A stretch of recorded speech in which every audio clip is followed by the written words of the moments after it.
ನಿನ್ನೆ ಮಾನ್ಯ ಮುಖ್ಯಮಂತ್ರಿ ಶ್ರೀ ಸಿದ್ದರಾಮಯ್ಯನವರು ಅವರು ಹಣಕಾಸು ಖಾತೆ ಸಚಿವರಾಗಿ ಉಪಮುಖ್ಯಮಂತ್ರಿಯಾಗಿ ಮುಖ್ಯಮಂತ್ರಿಯಾಗಿ ದಾಖಲೆಯ 16ನೇ ಬಜೆಟ್ನ ಮಂಡಿಸಿದ್ದಾರೆ. ಅವರ ಬಜೆಟ್ಟು ಕೂಡ ಒಂದು ದಾಖಲೆ. ಇನ್ನೊಂದು ದಾಖಲೆ ಅದನ್ನು ಅವರು ಸ್ವತಃ ಹೇಳ್ಕೊಂಡಿದ್ದಾರೆ 16ನೇ ಬಜೆಟ್ ಅಂತ. ಗೊತ್ತಿರೋ ದಾಖಲೆ ಅದು. ಜನರಿಗೆ ಗೊತ್ತಾಗಬೇಕಾಗಿರೋ ದಾಖಲೆ ಏನು ಅಂದರೆ, ಅತಿ ಹೆಚ್ಚು ಸಾಲ ಮಾಡಿದ ಕೀರ್ತಿಯು ಮಾನ್ಯ ಮುಖ್ಯಮಂತ್ರಿ ಸಿದ್ದರಾಮಯ್ಯನವರಿಗೆ ಸಲ್ಲುತ್ತೆ. ಇದುವರೆಗೂ ಎಷ್ಟು ಜನ ಮುಖ್ಯಮಂತ್ರಿಗಳು ಸಾಲ ಮಾಡಿದಾರೋ ಅವರೆಲ್ಲರ ಸಾಲದ ಒಟ್ಟು ಮೊತ್ತಕ್ಕಿಂತ ಜಾಸ್ತಿ ಸಾಲವನ್ನು ಒಬ್ಬರೇ ಮುಖ್ಯಮಂತ್ರಿ ಮಾಡಿದ್ದಾರೆ, ಅದು ಸಿದ್ದರಾಮಯ್ಯನವರು. ಕರ್ನಾಟಕ ದಾಖಲೆ ಅದು. ಸುಮಾರು 4 ಲಕ್ಷ ಕೋಟಿಗೂ ಹೆಚ್ಚು ಸಾಲವನ್ನು ಅವರೊಬ್ಬರೇ ಮಾಡಿದ್ದಾರೆ. ಈ ಬಾರಿ ಬಜೆಟ್ನಲ್ಲೂ ಬಜೆಟ್ನ ಪ್ರತಿಶತ 27% ಆದಾಯ ಎಲ್ಲಿಂದ ಬರುತ್ತೆ ಅಂತ ಹೇಳಿದ್ರೆ, ಅವ್ರು ಹೇಳಿರೋದು ಸಾಲದಿಂದ 27%, 19% ಅಬ್ಕಾರಿಯಿಂದ ಬಂದರೆ ಸಾಲದಿಂದ 27%. ಇದು ಸಾಲವೂ ಕೂಡ ಅವ್ರದ್ದೊಂದು ದಾಖಲೆ. ಈ ಬಾರಿಯ ಸಾಲ 1,16,170 ಕೋಟಿ. ಅಂದರೆ ಕಳೆದ ಬಾರಿಯ ಬಜೆಟ್ ಘೋಷಣೆಗಿಂತ 9,500 ಕೋಟಿ ರೂಪಾಯಿ ತೆರಿಗೆ ಸಂಗ್ರಹ ಕಡಿಮೆ ಆಗುತ್ತೆ ಅಂತ ಅವರು ಅಂದಾಜು ಮಾಡಿದ್ದಾರೆ.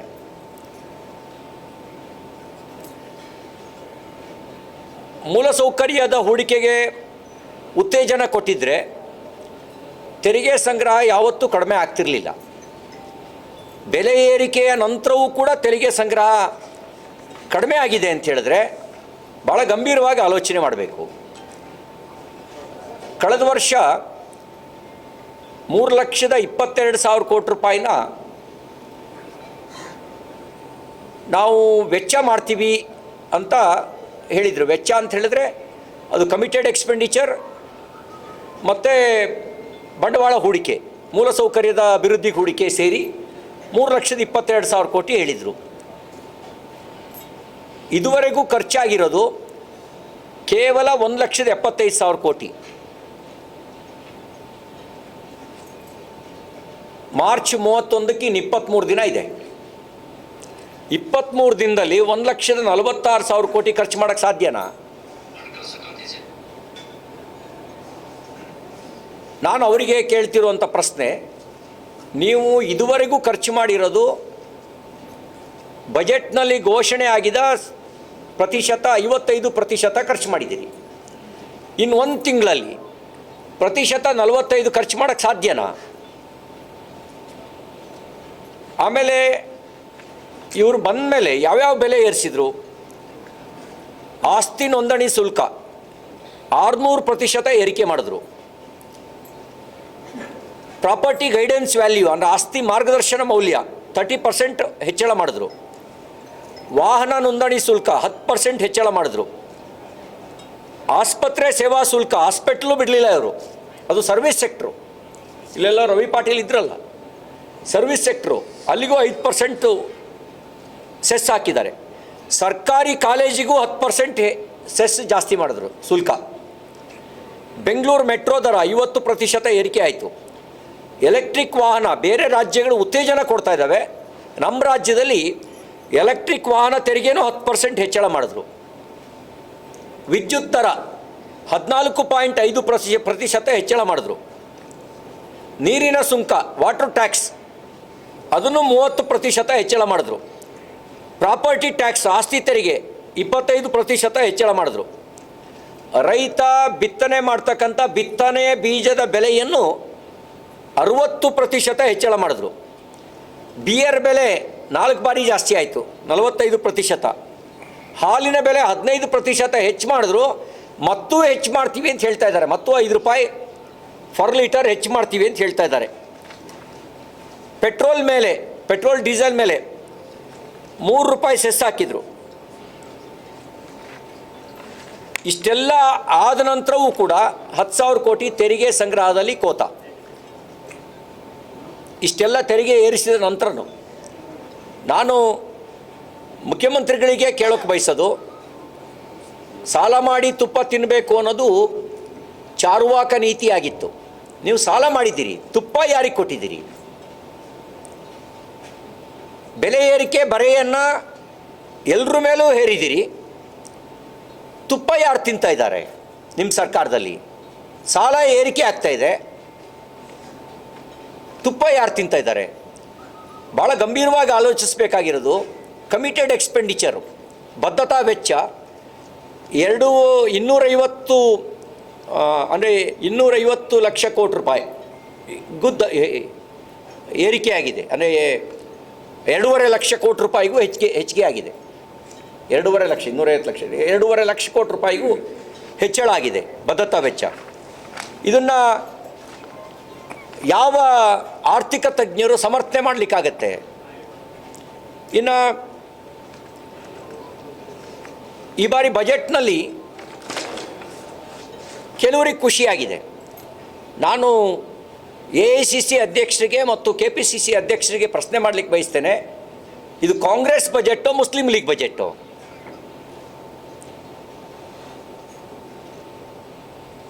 ಬಹುಶಃ ಜಿನ್ನಾ ಆತ್ಮ ಭಾಳ ಖುಷಿ ಪಡ್ತಿರ್ಬೋದು, ಅಥವಾ ಜಿನ್ನಾ ಆತ್ಮವೇ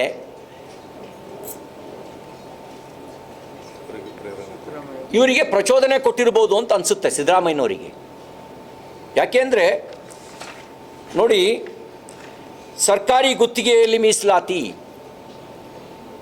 ಸಂವಿಧಾನದ ಆರ್ಟಿಕಲ್ 15 ಮತ್ತು ಆರ್ಟಿಕಲ್ 42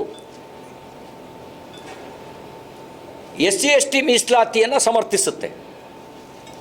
ಮತೀಯ ಆಧಾರಿತ ಮೀಸಲಾತಿಯನ್ನು ಸಂವಿಧಾನ ಒಪ್ಪಲಿಲ್ಲ. ಮೀಸಲಾತಿ ಕೊಡೋ ಸಂದರ್ಭದಲ್ಲಿ ಮತೀಯ ಆಧಾರಿತ ಮೀಸಲಾತಿಯ ಬೇಡಿಕೆಯನ್ನು ಅಂದರೆ ರಿಲಿಜಿಯಸ್ ಬೇಸ್ಡು ರಿಸರ್ವೇಷನ್ನ ಕೆಲವರು ಡಿಮಾಂಡ್ ಮಾಡಿದ್ರು. ಬ್ರಿಟಿಷರ ಕಾಲದಲ್ಲಿ ಇತ್ತು, ಕೊಡಬೇಕು ಅಂಥೇಳಿ.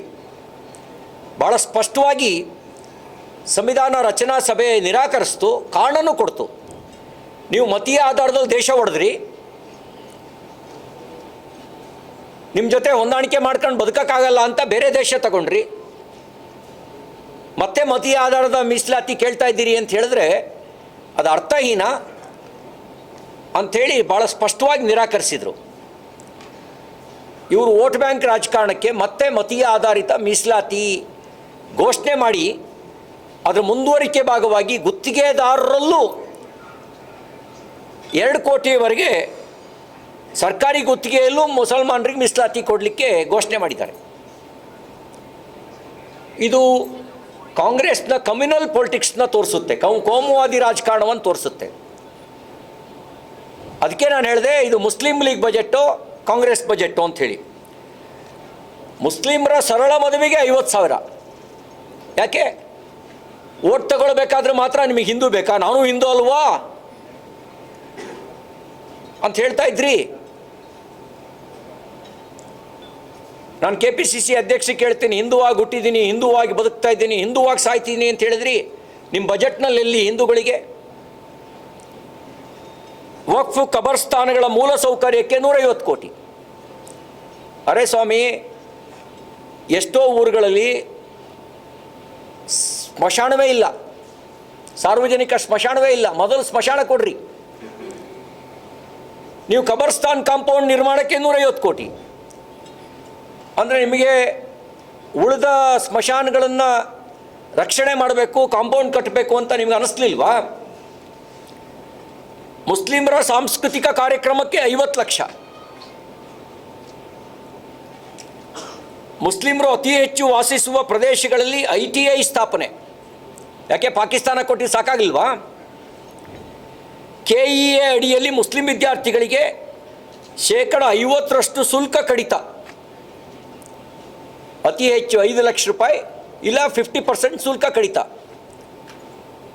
ಯಾಕೆ ಬೇರೆ ಜಾತಿಯಲ್ಲಿ ಮತಗಳಲ್ಲಿ ಬಡವರು ಇಲ್ವಾ? ಅವರಿಗೆ ಯಾಕೆ ಶುಲ್ಕ ಕಡಿತ ಮಾಡಲ್ಲ? ಉಲ್ಲಾಳ ಮುಸ್ಲಿಂ ವಿದ್ಯಾರ್ಥಿನಿಯರಿಗೆ ವಸತಿ ಸಹಿತ PU ಕಾಲೇಜು. ಮುಸ್ಲಿಂ ವಿದ್ಯಾರ್ಥಿಗಳ ರಾಷ್ಟ್ರೀಯ ವಿದೇಶಿ ವಿದ್ಯಾರ್ಥಿ ವೇತನ ಏರಿಕೆ ಬೆಂಗಳೂರಿನಲ್ಲಿ ಹಜ್ ಭವನದಲ್ಲಿ ಹೆಚ್ಚುವರಿ ಕಟ್ಟಡ ನಿರ್ಮಾಣ, ಮುಸ್ಲಿಂ ವಿದ್ಯಾರ್ಥಿನಿಯರಿಗೆ ಸ್ವಯಂ ರಕ್ಷಣಾ ಕೌಶಲ್ಯ ತರಬೇತಿ, 2 ಕೋಟಿವರೆಗಿನ ಕಾಮಗಾರಿಗಳಲ್ಲಿ ಮುಸ್ಲಿಂ ಗುತ್ತಿಗೆದಾರರಿಗೆ ಮೀಸಲಾತಿ, ಮುಸ್ಲಿಮರಿಗೆ ಕೈಗಾರಿಕಾ ಪ್ರದೇಶ ಭೂಮಿ ಹಂಚಿಕೆಯಲ್ಲೂ ಪ್ರವರ್ಗ 2A ಜೊತೆಗೆ 2Bಗೆ 20% ಮೀಸಲಾತಿ. ನನಗನ್ಸುತ್ತೆ ಒಂದು ಮುಸ್ಲಿಂ ಲೀಗ್ನ ಪ್ರೇತಾತ್ಮ ಕಾಂಗ್ರೆಸ್ನ ಆವರಿಸ್ಕೊಂಡಿರಬೇಕು, ಇಲ್ಲ ಕಾಂಗ್ರೆಸ್ ಪಾರ್ಟಿಯೇ ಮುಸ್ಲಿಂ ಲೀಗ್ನ ಅಜೆಂಡಾವನ್ನು ಸ್ವೀಕಾರ ಮಾಡಿರಬೇಕು. What was the Muslim league agenda? ದೇಶ ಒಡೆಯೋದು ಮುಸ್ಲಿಂ ಲೀಗ್ ಅಜೆಂಡಾ ಆಗಿತ್ತು. ಈ ಅಜೆಂಡಾವನ್ನು ಕಾಂಗ್ರೆಸ್ ಸ್ವೀಕಾರ ಮಾಡದಂತೆ ಕಾಣ್ತಾ ಇದೆ. ಇದೊಂದು ಕಮ್ಯುನಲ್ ಬಜೆಟ್ಟು ಮತ್ತು ಅವ್ರ ನೀತಿಯಲ್ಲೂ ಸ್ಪಷ್ಟವಾಗಿದೆ. ಹುಬ್ಬಳ್ಳಿ ಪೊಲೀಸ್ ಠಾಣೆ ಮೇಲೆ ದಾಳಿ ಮಾಡಿದವರಿಗೆ ಅವ್ರ ಕೇಸ್ ವಾಪಸ್ ತೆಗೆದುಕೊಳ್ಳುವಂಥ ಪ್ರಸ್ತಾವನೆಯನ್ನು ಕೋರ್ಟಿಗೆ ಸಲ್ಲಿಸಿದ್ದಾರೆ ಕ್ಯಾಬಿನೆಟ್ ಡಿಸಿಷನ್ ತಗೊಂಡು. ಪೊಲೀಸ್ ಠಾಣೆ ಮೇಲೆ ದಾಳಿ ಮಾಡಿದವ್ರನ್ನೇ ಕೇಸ್ ವಾಪಸ್ ತೆಗಿತೀರಿ ಅಂದರೆ ಇನ್ನು ಜನಸಾಮಾನ್ಯರ ಗತಿ ಏನು?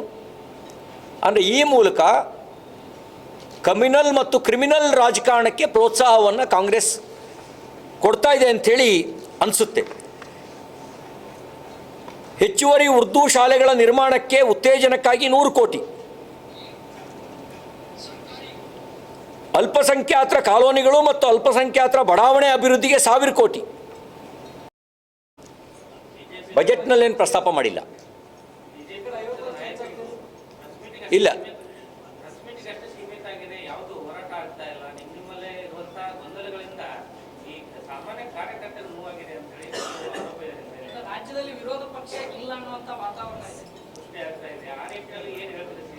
ಒಂದು ಹೋರಾಟ ಆಗ್ತಿಲ್ಲ ಅನ್ನೋದನ್ನು ನಾನು ಒಪ್ಪೋದಿಲ್ಲ. ಪರಿಣಾಮಕಾರಿ ಹೋರಾಟ ಆಗಬೇಕು ಅನ್ನೋದನ್ನು ಒಪ್ತೇನೆ. ನಾವು ಹೋರಾಟವೇ ಆಗ್ತಿಲ್ಲ ಅಂತ ನಾನು ಒಪ್ಪೋದಿಲ್ಲ, ಆದರೆ ಪರಿಣಾಮಕಾರಿ ಹೋರಾಟ ಆಗಬೇಕು.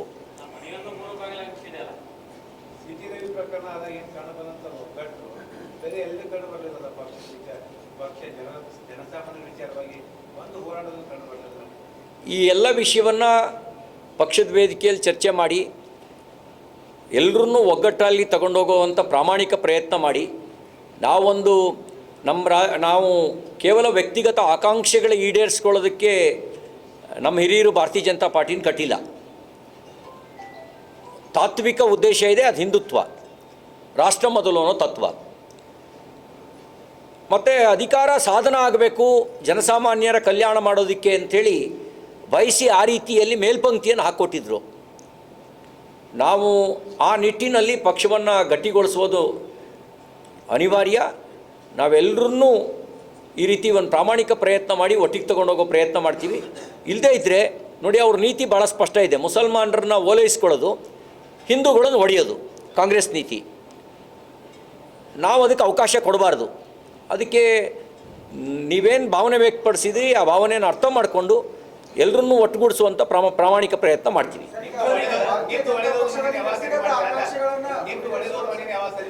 ಅದನ್ನೇ ಹೇಳಿದ್ದು ನಾನು. ಅಲ್ಲ,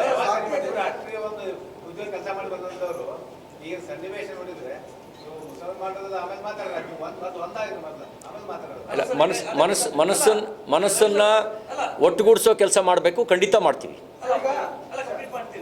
ಈಗ ಲಾಸ್ಟ್ ಸೆಷನ್ ದಿಂದ ಈ ಸೆಷನ್ ವರೆಗೆ ನಿಮ್ಮ ಬಿಜೆಪಿದವರು ಆಸ್ ಎ ಅಪೋಸಿಷನ್ ಎಕ್ಸಿಸ್ಟೆನ್ಸ್ ತೋರಿಸಿಲ್ಲ. ಜನರು ಯಾವುದೇ ವಿಷಯಗಳಿಗೆ ವಾಯ್ಸ್ ರೇಸ್ ಮಾಡಿಲ್ಲ. ನಿಮ್ದೊಳಗೆ ನಿಮಗದ ಅಧ್ಯಕ್ಷ ಸ್ಥಾನ, ಪ್ರತಿಷ್ಠಾಧ್ಯಕ್ಷ ಸ್ಥಾನ ಅದೊಂದು ಅದು ಬಿಟ್ಟರೆ ಯಾವುದೂ ನಡೀತಾ ಇಲ್ಲ. ಒಂದೇನೆಂದರೆ ಮಾಡಿದವೆ ಹೋರಾಟ ಸಾಂಕೇತಿಕ ರೂಪದಲ್ಲಾಗಿದೆ. ಅದು ಗಂಭೀರ ಪರಿಣಾಮ ಬೀರೋ ರೀತಿಯಲ್ಲಿ ಹೋರಾಟ ಮಾಡಬೇಕು. ಹೋರಾಟಗಳು ತುಂಬ ಆಗಿದ್ದಾವೆ, ಸಾಂಕೇತಿಕ ರೀತಿಯಾಗಿದ್ದಾವೆ, ಜನಾಂದೋಲನ ರೂಪ ಪಡಿಬೇಕು. ಅಲ್ಲ,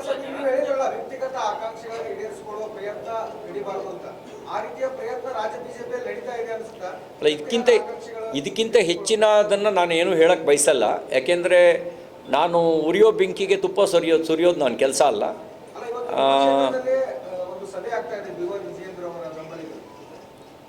ನಾನು ಅದ್ರ ಬಗ್ಗೆ ಏನು ಪ್ರತಿಕ್ರಿಯೆ ಮಾಡೋಕ್ಕೆ ಬಯಸಲ್ಲ. ನೋಡಿ, ನಾವೆಲ್ಲ ರಾಜಕಾರಣಕ್ಕೆ ಬಂದಿದ್ದು ಹಿಂದುತ್ವದ ಕಾರಣಕ್ಕೆ, ವ್ಯಕ್ತಿಗಿಂತ ಪಕ್ಷ ಮುಖ್ಯ, ಪಕ್ಷಕ್ಕಿಂತ ದೇಶ ಮುಖ್ಯ ಅನ್ನುವಂಥ ತತ್ವವನ್ನು ನಾನಂತೂ ಒಪ್ಕೊಂಡಿದ್ದೇನೆ.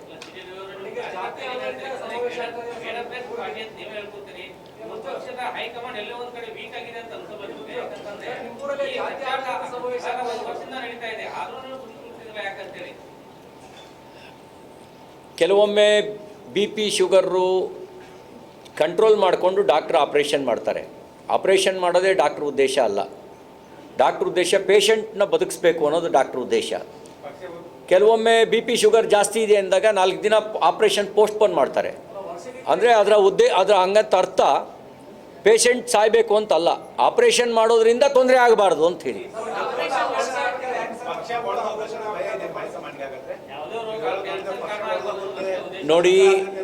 ನೋಡಿ ನಮ್ಮ ಪಾರ್ಟಿ ತುರ್ತು ಪರಿಸ್ಥಿತಿಯನ್ನೇ ಎದುರಿಸಿ ಬೆಳೆದ ಪಾರ್ಟಿ. 84ರ ಲೋಕಸಭಾ ಚುನಾವಣೆಯಲ್ಲಿ ಅಟಲ್ಜಿ ಅಡ್ವಾಣಿಯವರು ಸೋತಾಗಲೂ ಕೂಡ ಇಡೀ ದೇಶದಲ್ಲಿ 2 ಲೋಕಸಭಾ ಕ್ಷೇತ್ರ ಬಂದಾಗಲೂ ಕೂಡ ಹೆದರದೇ ಇದ್ದಂಥ ಪಾರ್ಟಿ. ಹಾಗಾಗಿ ಯಾರಿಗೂ ಹೆದರೋ ಪ್ರಶ್ನೆ ಇಲ್ಲ. ಕೆಲವು ನಿರ್ಣಯಗಳನ್ನು ಸಂದರ್ಭಕ್ಕೆ ಅನುಗುಣವಾಗಿ ತೆಗೆದುಕೊಳ್ಬೇಕಾಗತ್ತೆ. ನಮ್ಮ ಪಕ್ಷದ ವರಿಷ್ಠರು ಎಲ್ಲವನ್ನೂ ಅಳೆದು ತೂಗಿ ವಿಚಾರ ಮಾಡ್ತಾರೆ. ಹಾಗಾಗಿ ಅದ್ರ ಬಗ್ಗೆ ಹೆಚ್ಚು ಚರ್ಚೆ ಮಾಡೋಕ್ಕೆ ನಾನು ಬಯಸೋದಿಲ್ಲ.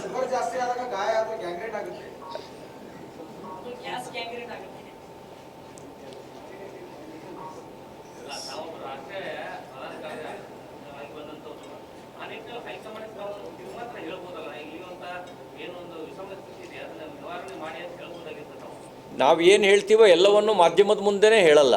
ಕೆಲವನ್ನ ಪಕ್ಷದ ವೇದಿಕೆಗಳಲ್ಲಿ ಮಾತಾಡ್ತೀವಿ, ಕೆಲವನ್ನ ಖಾಸಗಿಯಾಗಿ ಮಾತಾಡ್ತೀವಿ, ಕೆಲವನ್ನ ಮಾಧ್ಯಮದ ಮುಂದೆ ಹೇಳ್ತೀವಿ. ಕೇವಲ ರಾಜ್ಯ ನಾಯಕರಲ್ಲಿ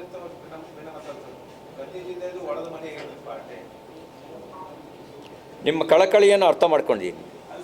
ಕಾಂಗ್ರೆಸ್ 3 ಬಾಗಿಲು 4 ಬಾಗಿಲು ವಿಶೇಷವಾಗಿ ಬೆಳಗಾವಿ ಪ್ರವಾಸ